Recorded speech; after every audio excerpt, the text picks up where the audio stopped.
हमारा आज का करंट अफेयर बनता है नेशनल से, तो चलिए जानते हैं। मोदी पर चुनावी बैन की मांग वाली याचिका खारिज। 29 अप्रैल को दिल्ली हाई कोर्ट ने प्रधानमंत्री मोदी पर 6 साल के लिए चुनावी बैन की मांग वाली याचिका खारिज कर दी।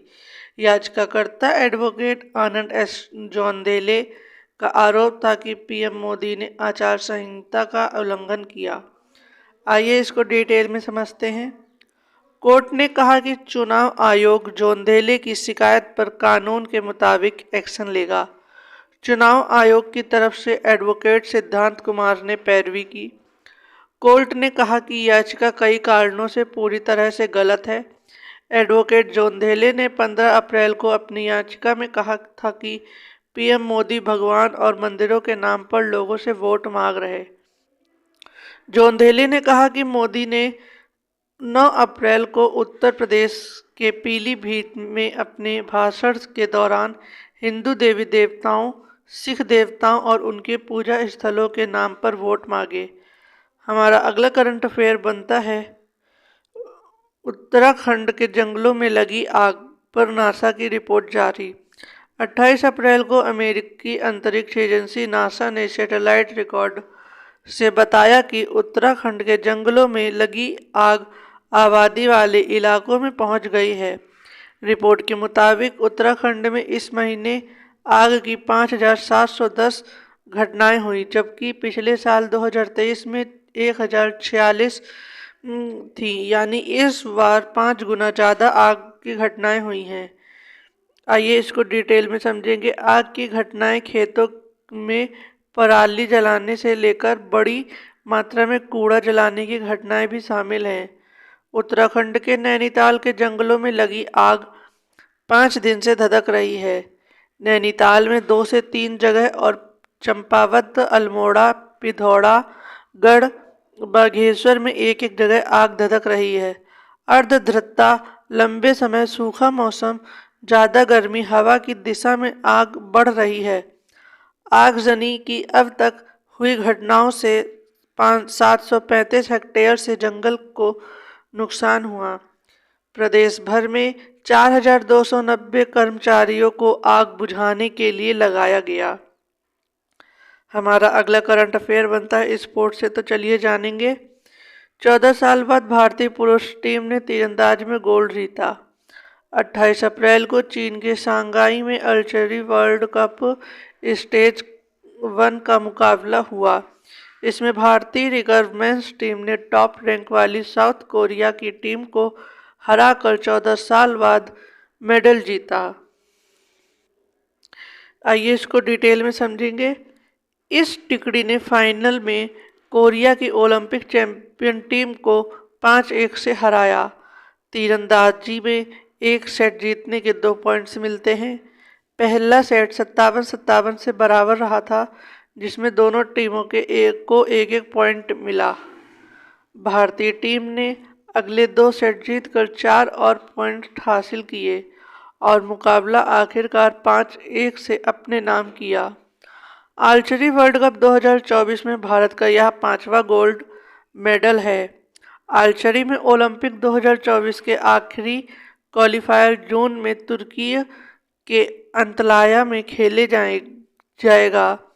भारत के पास फिलहाल तीरंदाजी में एक ओलंपिक कोटा है, जो धीरज ने मेंस रिकर्व इंडिविजुअल कैटेगरी में हासिल किया। हमारा अगला करंट अफेयर बनता है इंटरनेशनली, तो चलिए जानते हैं। नासा ने नेबुला M57 की तस्वीर शेयर की। 28 अप्रैल को अमेरिकी space agency national aeronautics and space administration ने रिंग नेबुला M57 की तस्वीर जारी की। नासा ने इस तस्वीर को 3 अलग अलग बड़ी दूरबीनों से मिलकर तस्वीरों को बनाया। आइए इसको डिटेल में समझेंगे।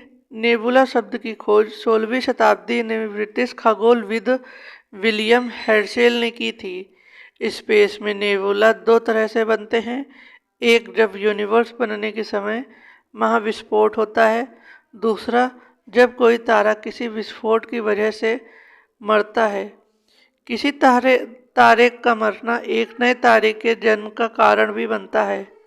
निहारिका नेबुला को हमारे सौरमंडल का जनक माना जाता है। जब विस्फोट के बाद पूरे अंतरिक्ष में गैस और धूल के कण इकट्ठे होने पर नेबुला बनता है। नेबुला की वजह से ही सूर्य और कई ग्रहों का निर्माण होता है। हमारा अगला करंट अफेयर है, दुबई में बन रहा दुनिया का सबसे बड़ा एयरपोर्ट। 28 अप्रैल को यूनाइटेड अरब एमिरेट के प्रधानमंत्री शेख मोहम्मद बिन राशिद अल मखदूम ने सोशल मीडिया पर देश में दुनिया का सबसे बड़ा एयरपोर्ट बनने की घोषणा की। यह एयरपोर्ट दुबई में बन रहा है, जिसकी लागत 35 अरब डॉलर यानी कि 2.92 करोड़ रुपए है। आइए इसको डिटेल में समझेंगे। यह नया एयरपोर्ट मौजूद दुबई इंटरनेशनल एयरपोर्ट में से 5 गुना बड़ा है। हर साल यहां से 26 करोड़ पैसेंजर यात्रा कर सकेंगे। यह प्रोजेक्ट दुबई के अल मखदूम इंटरनेशनल एयरपोर्ट पर शुरू होगा। यहाँ 5 पैरेलल रनवे होंगे, यानी एक साथ 5 विमान यहाँ से टेक ऑफ या लैंड कर सकेंगे। एयरपोर्ट का कुल एरिया 70 स्क्वायर किलोमीटर होगा।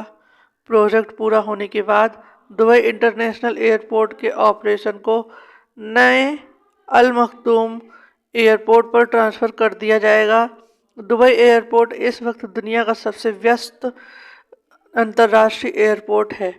2022 में इस एयरपोर्ट से करीब 6.6 करोड़ यात्रियों ने सफ़र किया था। तो आइए अब करंट अफेयर से बनने वाले बहुत ही महत्वपूर्ण प्रश्न उत्तर पर ध्यान देते हैं। चलिए शुरू करते हैं अपने क्वेश्चन नंबर 1 से। हाल ही में किस देश में SCO रक्षा मंत्री की बैठक हुई? इसका सही आंसर होगा ऑप्शन बी, कजाकिस्तान। हमारा अगला क्वेश्चन है, हाल ही में इसाक डार किस देश के नए उप प्रधानमंत्री बने? इसका सही आंसर होगा ऑप्शन सी, पाकिस्तान। तो चलिए इस क्वेश्चन के बारे में और अच्छे जानेंगे। भारत और पाकिस्तान ने अपने परमाणु प्रतिष्ठानों की सूची का आदान प्रदान किया। पाकिस्तान ने एडवांस्ड रॉकेट सिस्टम फतह-2 का सफल परीक्षण किया। पाकिस्तान ने आधिकारिक तौर पर ब्रिक्स सदस्यता के लिए आवेदन किया। पाकिस्तान के स्टार्टअप सी गार्ड ने शीर्ष जलवायु नवाचार प्रतियोगिता जीती।